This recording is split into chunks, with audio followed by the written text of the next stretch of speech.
Don't forget, join the conversation on the C Spire text line, 601-879-4395. Joining us now in the studio, Hunter Estes, Senior Director, Policy and Communications for the Mississippi Center for Public Policy. Thanks for joining us today, Hunter.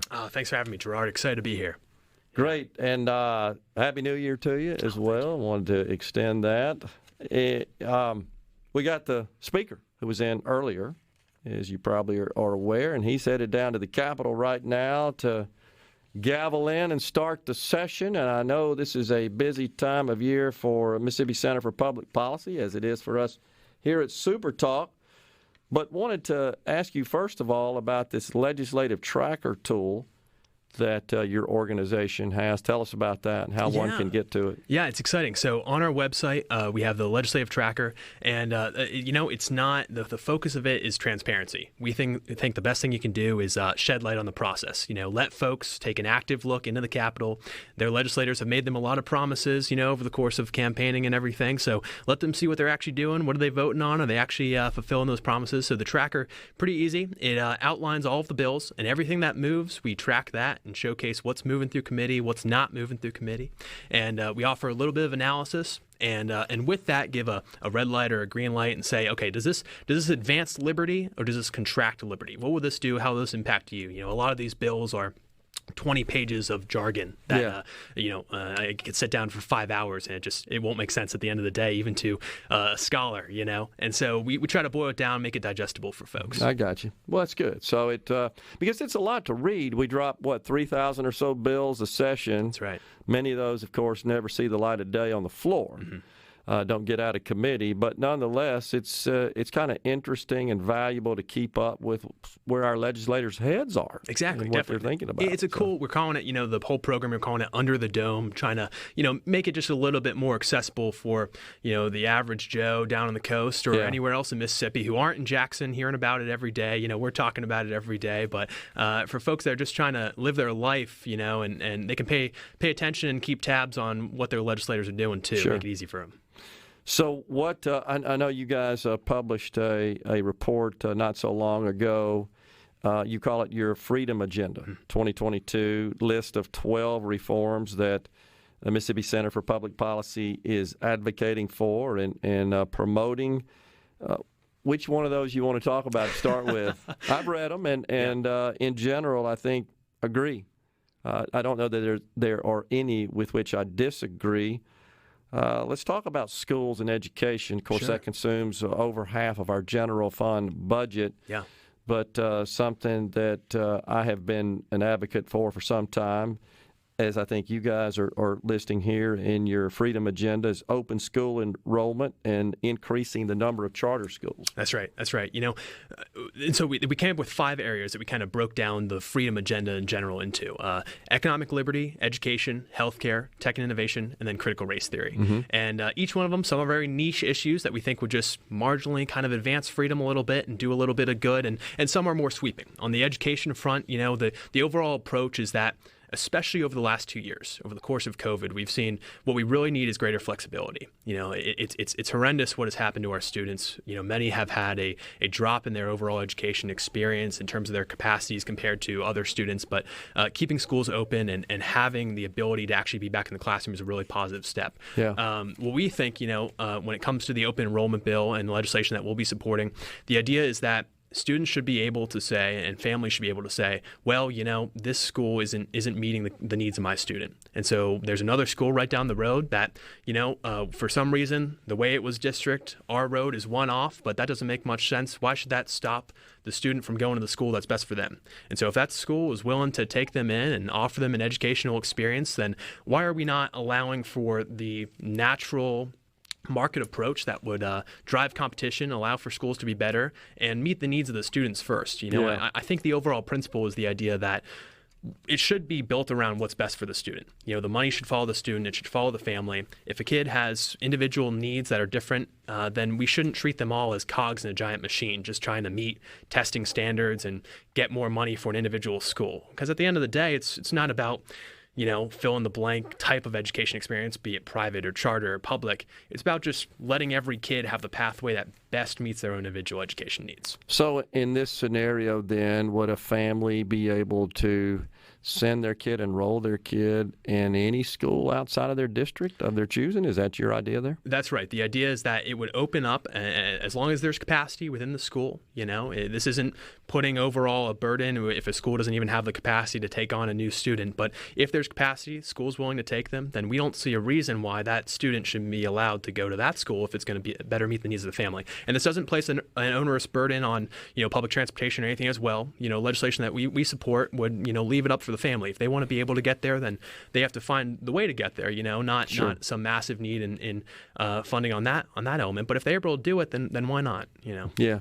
So have you spoken to any members of the legislature or statewide leaders about this? The governor? We have. We've been working on this for a little while now, and this is going to be one of the main focuses of the session. And one of the things we want to do too is not just talk with legislators, but we want to bridge outwards to the school districts, talk to school district leaders as well, and kind of make this a larger conversation with because there are folks who are for and against this, in terms of placing a greater burden on schools. But a lot of folks recognize that out of this would come the best schools would rise to the top. And even if that means they take on more students, you have a lot of school districts, for folks that we've talked to, who would actually be very open to this. They recognize that they have a strong school, people want to attend, and it makes sense that if they want to bring more students and with it bring more funding to the school, to a program that's been successful, then why not? And so that's been a conversation that's kind of ongoing that we're hoping to continue to spark that too over the course of the session, that more people talk about this idea.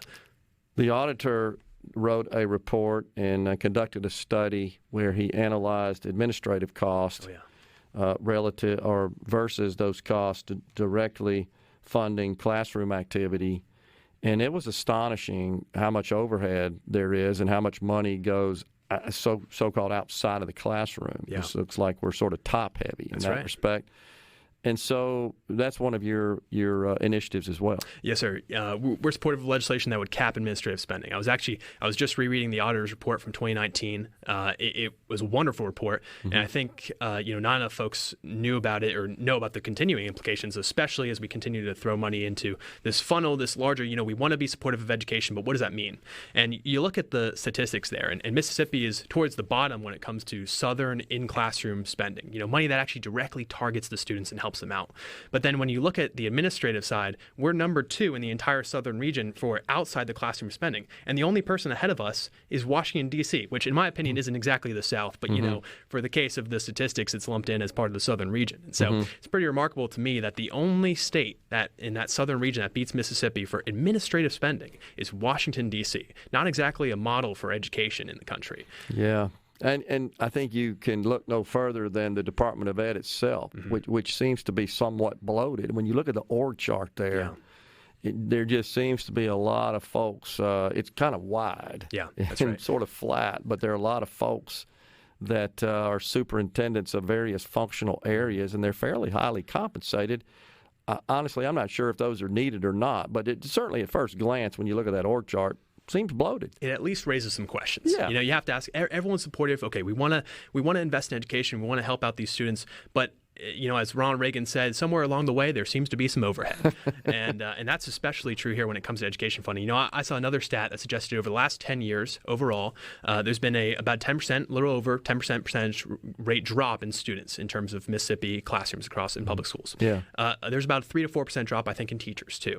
Okay, decreases on both. There was an over 100% increase when it comes to administrators, and so somewhere you have to question what's happening. Where we're throwing large amounts of money here, but you have a student drop, you have a teacher drop, yet we have massive administrative growth. So where are our priorities? If it really comes to, if we want a better education, why are we spending all this money outside of the classroom instead of directing it at students? Yeah, I agree. And that seems to be something that certainly needs to be addressed. Now, the governor has indicated that his second priority, I call it maybe the top legislative priority, is teacher pay raises. And he's advocating for $3,300 that would be issued in the form of $1,000, or maybe it's $1,300 in the first year and then $1,000 in 2 subsequent years for a total of $3,300, which costs the state about $155 million a year based on current pay. Just wanted to get your thoughts on that. We got a break right now. You can hang with us. Sure. Yeah, Sounds we great. got Hunter Estes from the Mississippi Center for Public Policy. We'll be back after this break. Hunter Estes from the Mississippi Center for Public Policy is our guest in the studio. He is the senior director of policy and communications for the organization. We were just going down the list there, Hunter, before we went to break, about some of the policy priorities you guys have laid out for the 2022 session. Started out with education. I thought that appropriate because that consumes a little more than half of our total general fund budget. Yes, sir. And so there are lots of, strong views on both sides of that. And one of those is that you guys advocate for open enrollment, more charter schools, and, of course, getting down to the bottom of this bloat in administrative cost. And off the air, we were just discussing just the idea of aggregating these best practices from the districts that produce the best student outcomes, and let's have some data and information sharing so that other districts could implement and perhaps emulate that. It seems to me like perhaps the Department of Ed could facilitate at least the information gathering and sharing process. Yeah, absolutely. It makes a lot of sense. And, one of the things we were talking about off the air, obviously there's a lot of, one of the most high energy issues this session is critical race theory. And, and with it, we have two different bills that we're kind of supportive of. And one of them is actually more focused on the data sharing element. We have a bill that's focused on academic transparency that we're supporting. And what it would do is it would basically require school districts to make public the lesson plans that teachers have. It's one thing because there's a lot of emotions about, okay, well, hey, critical race theory isn't on the curriculum. And, this isn't, and nobody's going to have, even in your school districts in California and New York, where it's a real heavy problem, nobody's going to have, bullet 2 critical race theory for students. That's right. The problem is it's, okay, we're going to look at fill in the blank period of history. It's going to be Reconstruction in the 1870s. And it's one thing to have especially a primary source focused overview of that education template. But to take it, if you have 3 scholars that are all critical race theorists, then you're not exactly you're getting a bit of a lopsided education on a subject. Mm-hmm. And so the idea is the best thing to do is bring light to the process. Let parents see what's in the lesson plan, what videos are being shown, what authors, these teachers already have their lesson plans crafted, so let's make them available to the public. And the other side of it is it's actually a beautiful data sharing concept. My sister's a teacher over in Florida, and they do this on the statewide scale already, where you share your lesson plan, and there's a feed in which you can see, okay, what are teachers doing down in this county? What do they do in this county? They're finding success. And so the beauty of it is there's no real requirement regarding how it has to be done. They can put it in a Google Doc. The individual school district can do this. They can do Y. Mm-hmm. There's a lot of flexibility. But, the beauty of it is a teacher in DeSoto County can say, hey, there's been a lot of success in Madison County. Let me see what, 5th grade teachers are doing to effectively teach American history there. And we think it's one way that really would offer some greater flexibility for some of that success, sharing across the state. Okay, this district's doing well. This one's, average. What can we do to lift this one up based on the model of success that this one's achieved? And, with respect to this administrative cost issue, this matter, we talked about the auditor's report from a couple of years ago. It'd be interesting, I think, to see the administrative costs per district compared to the others, an average, and then their actual outcomes, their performance. And do higher administrative and greater administrative costs necessarily equal greater performance? If not, then maybe you've got too much overhead there that you could cut, especially if it's not producing the ultimate end result that is sought. Yeah, I completely agree. This is unfortunately too often government is removed from an outcomes-oriented mindset. The idea is, well, if we just plug in enough resources, if we just throw more money at an issue, even though this system is a funnel, even though, this system might not be working, if we throw more at it, then success is going to be inevitable. But, they never take the private business model of actually looking at, okay, what is succeeding and where are we actually, losing on this investment? Yeah. And I think if more of our administrative agencies, especially in the education model, said, especially because education has a diverse, decentralized model throughout the state where we can readily say, we see success here, but we're not seeing the same success here. How do we take this model and move it down here? Yeah. And that's something that's not happening enough, that kind of, reflective mindset on success. Makes perfect sense. Do you have any feeling or thoughts, does the organization, Center for Public Policy, about the number of districts in the state? Do you have a position with respect to possible consolidation of those districts in an effort to eliminate some duplicate overhead? Yeah, we haven't come out specifically in favor. I think there's folks can fall on both sides of that mindset. We're in favor of decentralizing authority. We like the idea of empowering local systems of governance because we think the closer a administrative body can be to the people that they're actually working with, especially when it comes to an educational school board or something, or working with parents, and that's typically reflects better the values and goals of the parents. However, especially when it comes to the administrative costs, we published something called the Fat Cat report. We looked at some of these public sector salaries over the summer, and one of the things we saw was, is there an ability where some of these school districts could be consolidated and some of the administrative overlap could thus be reduced? Because if you have one administrator that can do this project but could do it the same way for a larger number of students, you just need one person in this district, then why do we really have this many individuals doing the same job across districts that don't necessarily need that? Yeah. And you see it higher, especially in the lower density, lower population school districts. Where it makes sense. That's right. And so, this is where I think especially coming up with some level of flexibility when it comes with like open enrollment, capping administrative costs, the idea again of expanding the charter school system, having more charter schools. This is one of the things they do very well is, because they exist a bit outside of this model, it incentivizes them and even requires them to take a more flexible approach to how they're going to meet each of these administrative needs when they have a very limited funding model in place for them. And so I think that's the name of the game is flexibility and ensuring, the money is actually falling and invested most directly in the students, like we were talking about, that in classroom versus, out of classroom approach to funding. Yeah, I got you. Well, it just seems like that's an effort that should be undertaken. In my view, at least some analysis and review of that as something to as prospective change in our current model. How much the legislature would be on board with that, I don't know. Well, at this point, we're going to be coming out out fairly with, protective of their turfs. That is very true. That is very true. And we're going to be releasing an education report in January too that takes a deeper dive into some of these issues as well. Academic transparency is another matter. And that has really been brought to the forefront during the pandemic with so many kids undergoing virtual learning and parents seeing what they're being taught. And it's raising their eyebrows at what some of the content they're seeing. But there are some, certainly in this country, that believe that parents do not have a right to know what is being taught to their kids.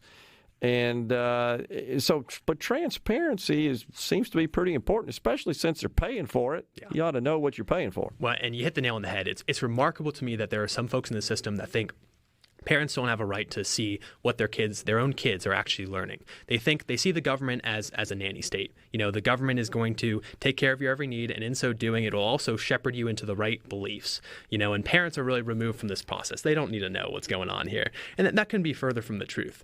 And I think this was bubbling in a variety of ways, but critical race theory is kind of where it really came to the head. There's a number of issues, but it was especially this issue because it's so tangibly flawed. There's a lot of obfuscation when it comes to this idea of critical race theory. There's the folks, mostly on the left, the folks on the left who say, oh, this isn't being taught in schools. And then there's the other half that says, this is being taught in schools and it needs to be taught in schools. So it's somewhat ironic. But the problem is, too, is a lot of folks are just like, well, this is just a realization that there have been bad things in American history. Racism exists, and that is not, critical race theory is a very definitive set of words that mean something. It's an ideology that applies a view that race is the fundamental factor when it comes to evaluating and advancing institutions. Anything that happens and can be connected back to race. And that's one thing to study in your fringe college classroom on a theoretical level. It's fun to have these theoretical questions. That's right. It's where it started. But it's another thing to now apply as the end-all, be-all. That's an actual fundamental, objective approach to history, which is not. Totally agree. And so it's one thing, nobody is saying, I think that American history should be taught in full, the good, the bad. Because I think when you look at the bad especially, and you look at the ills that we have overcome as a nation, it only further shows our own greatness. It further shows this constant trials and tribulations that we've attempted to, in some way, make ourselves better and, actually live up to the ideals of the republic that we set out to. And so it's beautiful to really look at the ills of American history. But it's a different thing entirely to say that those ills are fundamental to the system and can never be corrected. And then thus, the natural conclusion of the ideology is, if they can never be corrected, then you have to shut down the institutions. You have to overthrow the system. It seems to me like there's this effort by the left to take sort of the genesis of critical race theory and expand that out into saying America is just a deeply flawed, evil, wicked country. You just got to understand that, and everything that happened to this point has just been bad, and nothing good has ever. I just don't see how that's productive in the classroom whatsoever, and that's the concern I have about it. That's when they say we're not teaching critical race theory. Yeah, but you're telling kids that the country they live in is just deeply flawed, evil, and wicked and bad. Label it something else. It's just the wrong thing to teach to children, in my view. So, Hunter, appreciate you joining us today. Very insightful, and I know we'll be talking some more, and we'll be keeping up with that legislative tracker as well. It's going to be a lot of stuff to track. Yes, sir. Hunter Thank you, Estes, the Senior Policy and Communications Director of the Mississippi Center for Public Policy, has been our guest. We'll be right back with more on Middays. Stay with us.